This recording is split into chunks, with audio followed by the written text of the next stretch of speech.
What happens when a beloved late-night host comes face-to-face with royal entitlement gone completely out of control? In just 23 seconds, one comment would expose the true character of a guest who thought his title made him untouchable.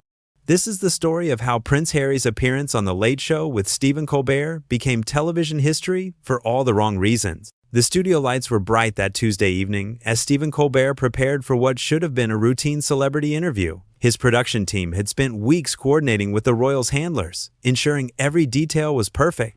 The audience was buzzing with excitement, phones tucked away as requested, ready to witness what they expected would be a charming conversation with the Duke of Sussex. Stephen sat behind his familiar desk, adjusting his tie one final time as the warm-up comedian finished getting the crowd energized.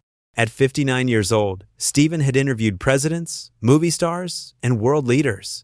He prided himself on being prepared, respectful, yet willing to ask the tough questions when necessary. Tonight felt different, though. There was an unusual tension in the air that even his experienced crew seemed to notice. Prince Harry emerged from the green curtain with his characteristic smile, waving to the cheering audience. He looked relaxed in his tailored navy suit, settling into the guest chair with the confidence of someone who had done this dance many times before.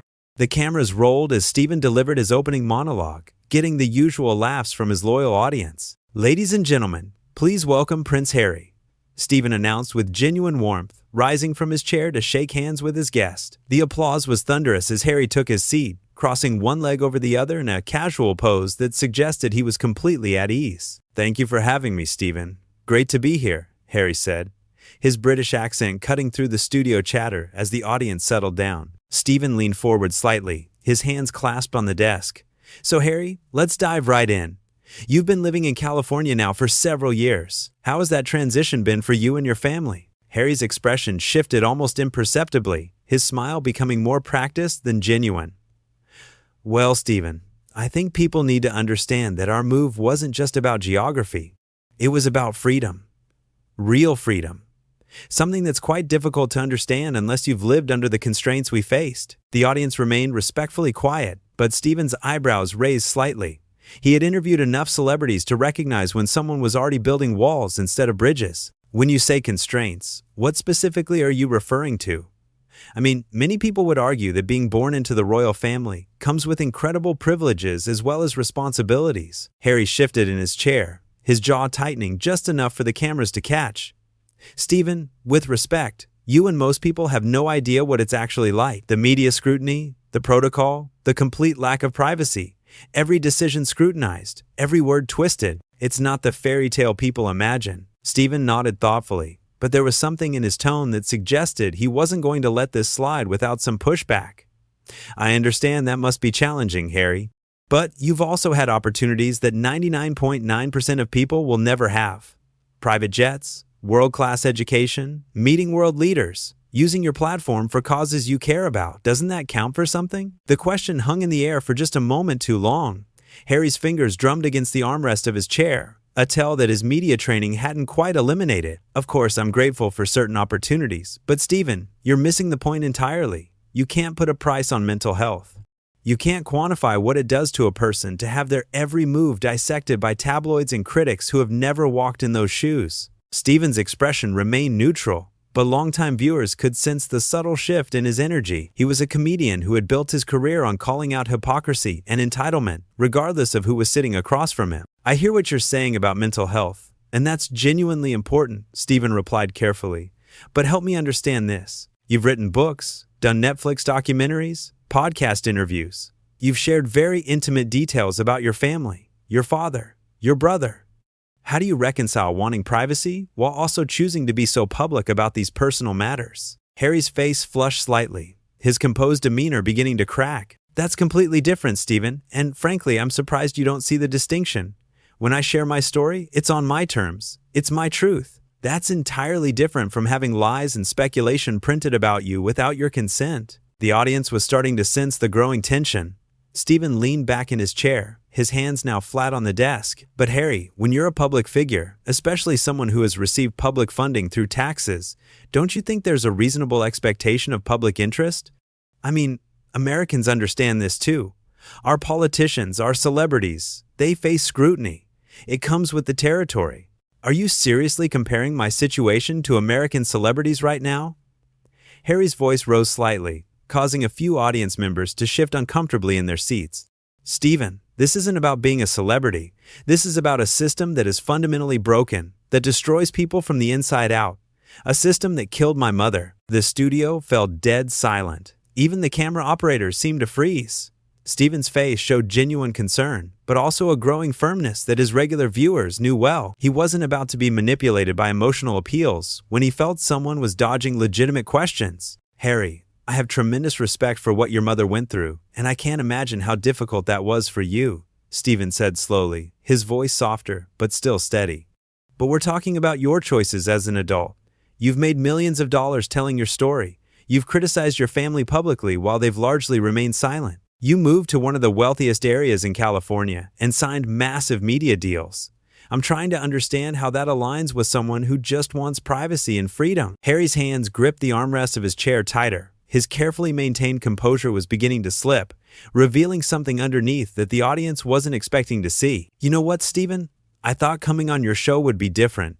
I thought you'd actually listen, instead of just repeating the same tired talking points that every other interviewer throws at me. Stephen's response was measured but firm. I am listening, Harry, but I'm also asking questions that I think are fair and that many people watching tonight probably have themselves.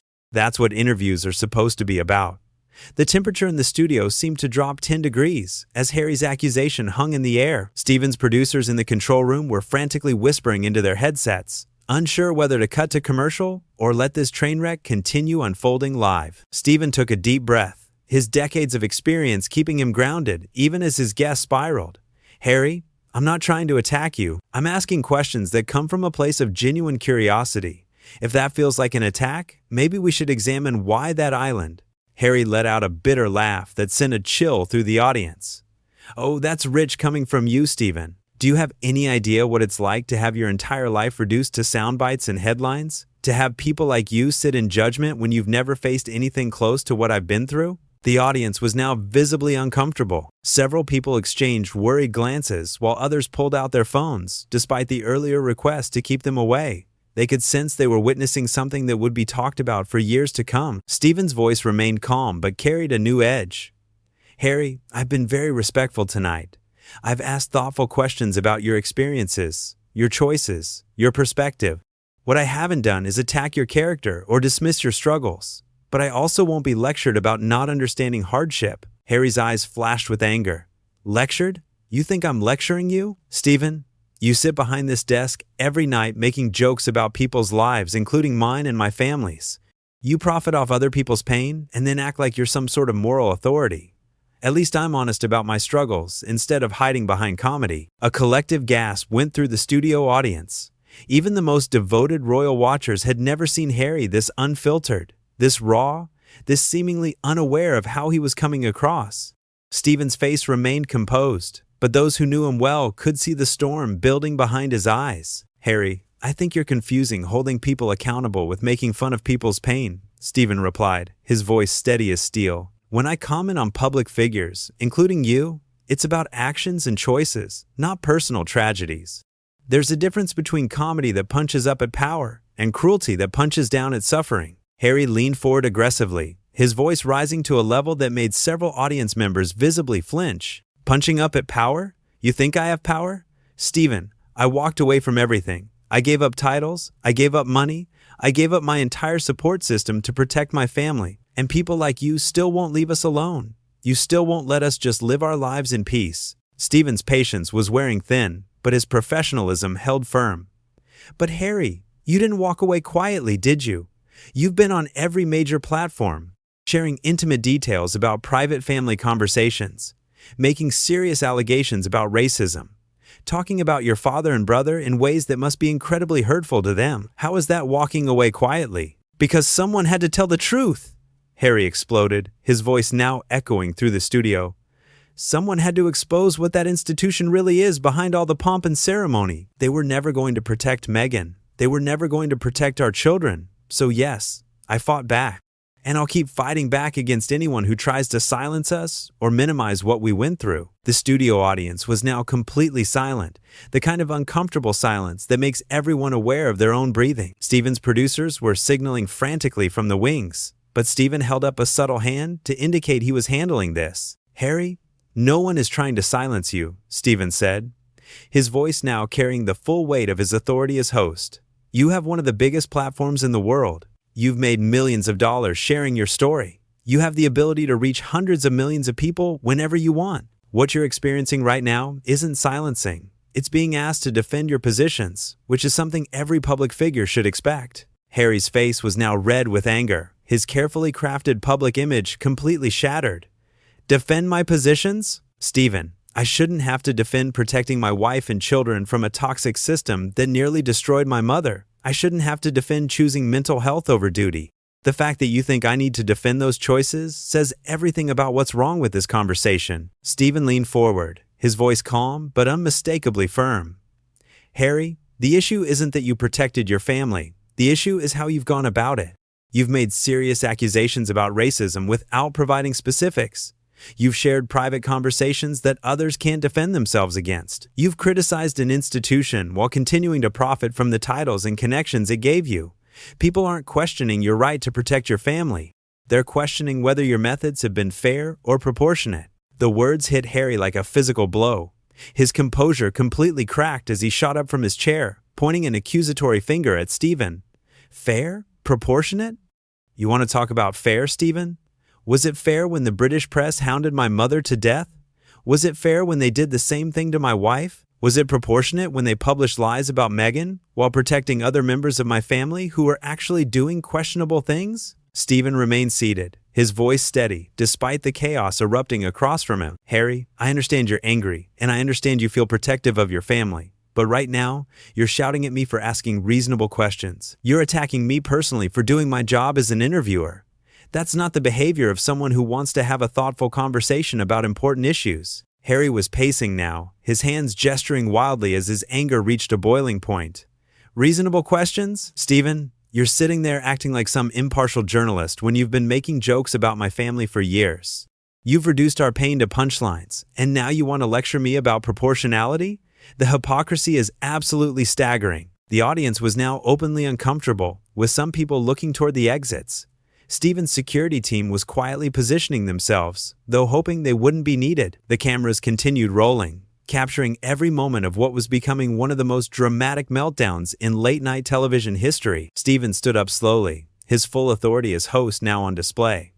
"Harry, I think we need to take a step back here. You're clearly very emotional about these topics, which is understandable given what you've been through.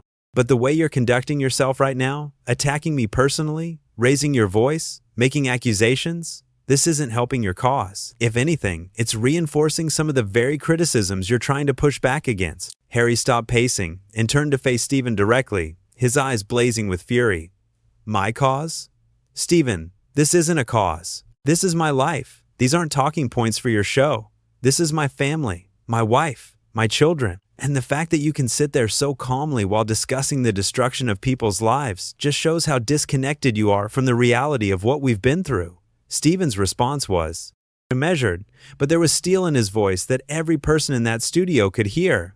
"Harry, I understand this is personal for you, but when you choose to make your personal life a public commodity, when you write books about it, when you do documentaries about it, when you come on shows like this to talk about it, then it becomes fair game for discussion, and yes, even criticism." Harry's face contorted with rage as he slammed his hand down on Steven's desk, causing the coffee mug and papers to jump.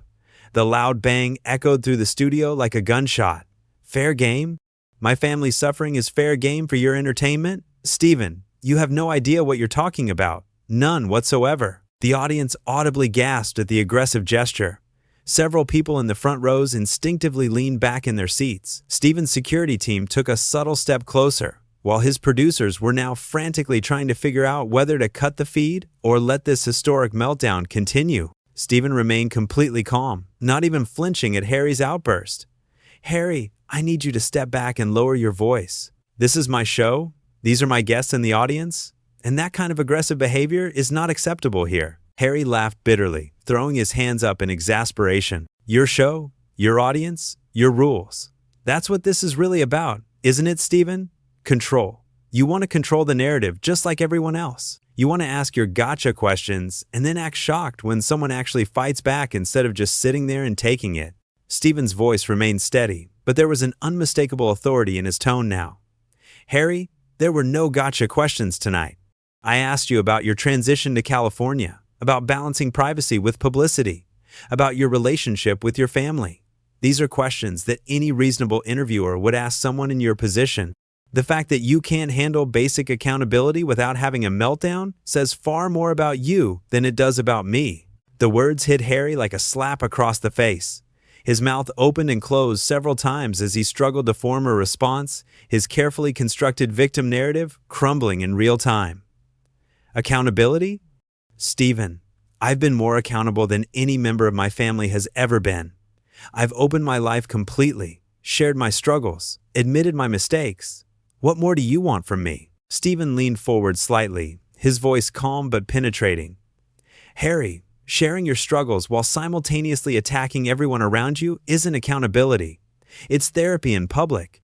And frankly, it's not fair to your family members who don't have the same platform to defend themselves. Harry's composure finally shattered completely.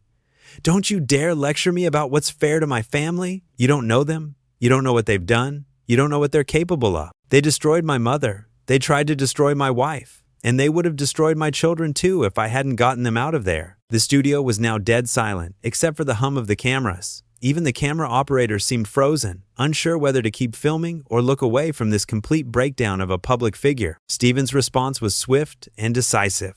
Harry, that's enough. You're making serious allegations about your family members who aren't here to defend themselves.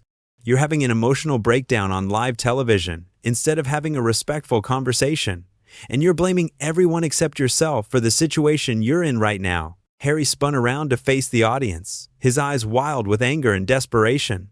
Do you see this? This is exactly what I'm talking about. I try to tell the truth about what happened to us. And immediately, I'm the problem.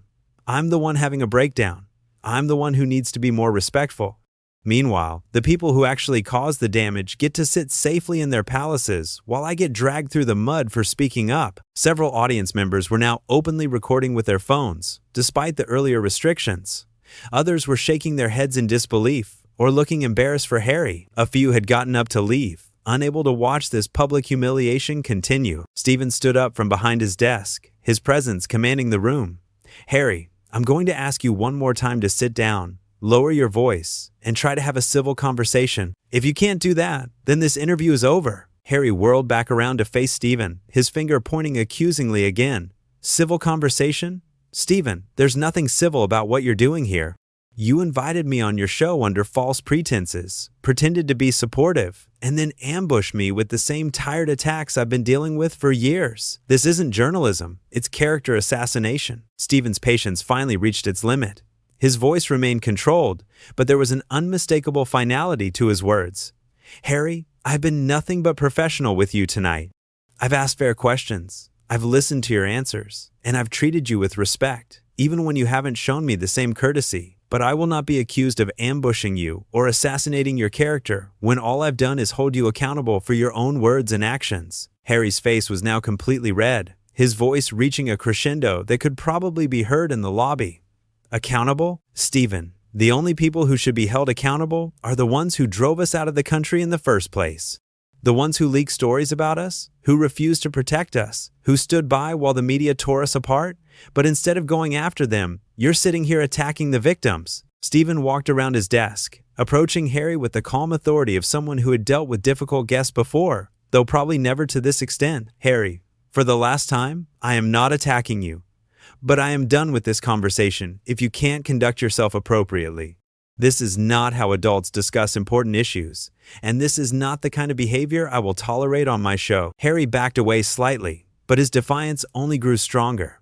Your show, your rules, your narrative, just like everyone else who's tried to control and silence us over the years.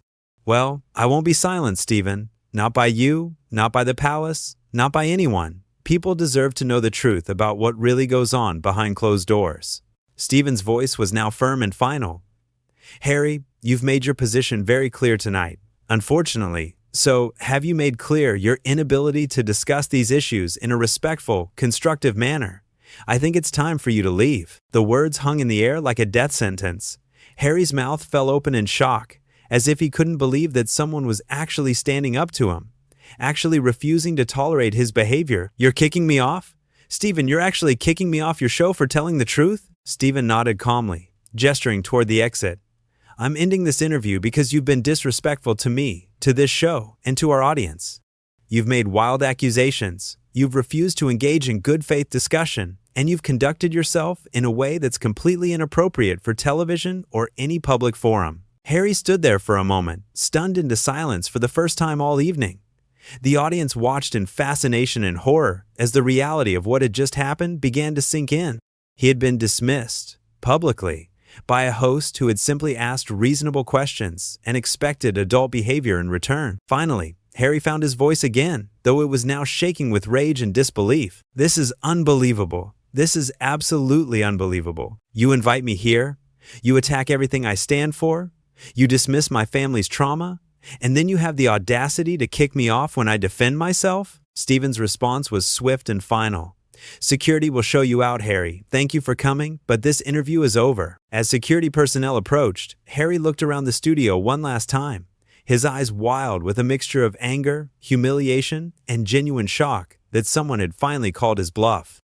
The prince, who had spent years positioning himself as the victim, had just revealed himself to be something else entirely in front of millions of viewers. The cameras continued rolling as Harry was escorted off the stage, capturing every moment of what would become one of the most talked about television interviews of the decade. Stephen returned to his desk, took a deep breath, and looked directly into the camera. "We'll be right back after this commercial break," he said calmly, as if nothing had happened at all.